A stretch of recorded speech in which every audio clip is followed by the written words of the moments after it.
It's been said that you are what you eat. Funny as it may sound, the same thing is true in music.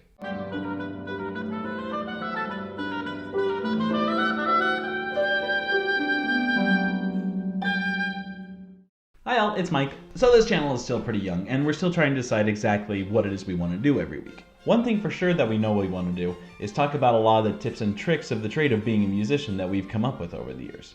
Things about maybe performance tips, or things about composition, or ideas for practicing, stuff like that. Over the years, I've learned a lot of stuff about being a musician that I wish I would have known when I was much younger. And I'd like to share some of those with you. This video is going to focus mostly on composing, which is something that I firmly believe that every musician, whether you're a composer or not, should dabble in at least a little bit, for reasons that we'll get into in another video. So if you are an aspiring composer, or you know someone who is, this video is for you.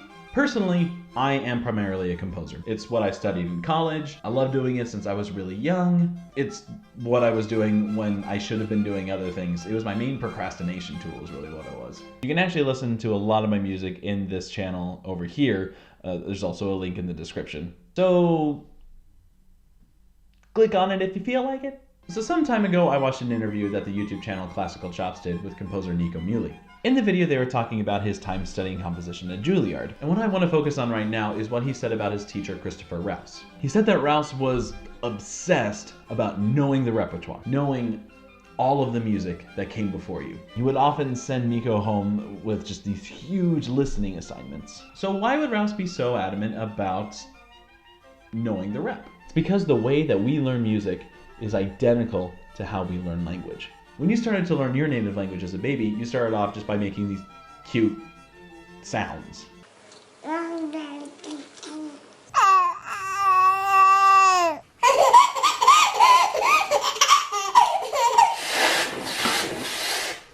Gradually, you work your way up to your first words. My mom tells me that my word for football as a small child was aga.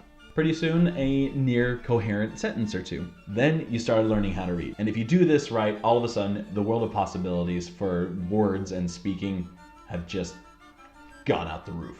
Out the roof? Probably out the door. Through the roof. I meant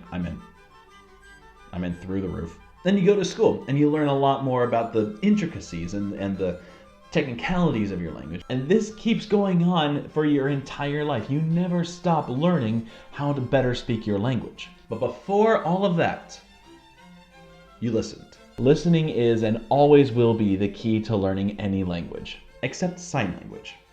You do that by watching. I mean, of course, study, analysis, practice, those are all vital parts of it, but the absolute foundation is listening. If you want to learn Spanish, take lessons, read books, all that stuff. But the best way to really master it is just to live in a Spanish-speaking area. Spain, Mexico, Central America, South America, but not Brazil. They speak Portuguese in Brazil. But if you want to learn Portuguese, go to Brazil. Now, for this reason, a good composer, in order to be a great composer, must be extremely literate in all the music that came before him or her. You gotta know the greats. Here's the thing, a lot of times composers want to be super, super original. Like, they don't want to sound like anyone else besides them. They think that if they try to sound like Johannes Brahms or Philip Glass or Duke Ellington, they're just going to end up sounding like a bad Brahms, Glass, or Ellington, and so shouldn't even try. Wrong, wrong, wrong, wrong, wrong, wrong, wrong, wrong, wrong, wrong, wrong, wrong. Well, sure, if you want to try to sound exactly like Brahms, chances are you're not going to sound as Brahmsian as he did. But who cares? You're still learning. No one expects you to sound exactly like Johannes Brahms. And even then, there's no possible way you could sound exactly like him unless you blatantly plagiarized. You've heard different music than he has. Because of everything that came after him and before you, your musical dictionary is so much bigger than he ever thought it could be. And you just can't escape all that music you've heard. So knowing that we learn music like we learn a language, let's think about how we talk. You learned by imitating those around you. Parents, brothers, sisters, grandparents, other family members, friends, books, TV shows, video games, everything. And because of this variety of input that received, your language, your specific way of speaking is 100% unique. And you didn't even have to try. It just happened.